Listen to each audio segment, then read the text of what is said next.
Gagauzyanın en iyi başaranlarını ödüllemek seremoniyasının süresinde Gagauz Yeri Öğretim Bakanlığı'nın başı Natalya Kristeva çizgiledi. Hani başaranların bilgi kalitesi yıldan yükselir.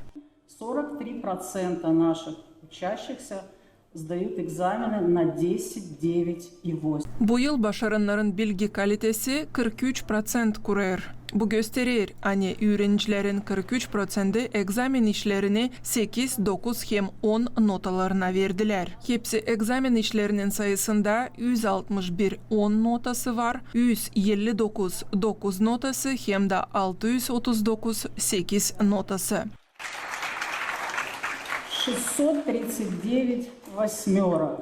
Zeydilendi, ödülleri kabul eden başaranların sayısı da çizgiledi Natalya Kristeva. Когда 5 лет назад исполнительный комитет Гагаузии инициировал эту программу чествования лучших наших детей. 5 yıl geri Bakanlık Komiteti başarılı öğrencileri ödüllemek için mahsus programı kabul etti. Bu yılların içinde ödülleri kabul eden başaranların sayısı 5 kereye zeydilendi. Эта инициатива, эта идея оправдала себя на 100%. Bu yılın bakalavra egzaminlerinin sonuçlarına göre bir altın 16 gümüş medal verildi. Bu başaranlar hepsi egzaminleri sadece 10 notaya ya da sadece 10 hem 9 notalarına verdiler. Daha 23 başaran Gagauz Yeri Başkanın hem Bakanlık Komitetinin adından diplomları kabul ettiler. Onlar egzaminlerde 8, 9 hem 10 notalarını kabul ettiler. Bu öğrencilere para ödülleri de verildiler.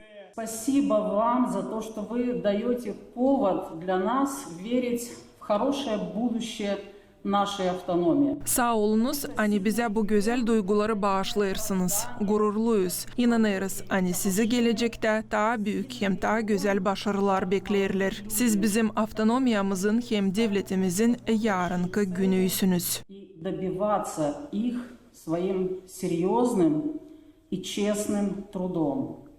Bu yıl Gagauz Yeri liseylerini 454 öğrenci başardı. Sıradaki etap üniversitelere öğrenmeye girmek. Dokumentleri kabul etmek prosesi Eylül'ün 27'sinde başlayacak. Abituriyentler danışmalarını online verebilecekler. Bunu e-admitire devlet programısında yapmaya yakışacak. İlk sonuçlar Ağustos'un 8'inde belli olacaklar. Sonra apellasya hem dokumentlerinin orijinallarını getirmek prosesi başlayacak. Son sonuçları Yüksek Öğretim Kurumları Ağustos'un 14'ünde bildirecekler. Valentina Çoban, Grigoriy Stavilov, Alexey Gerchuk, GRT Haberler.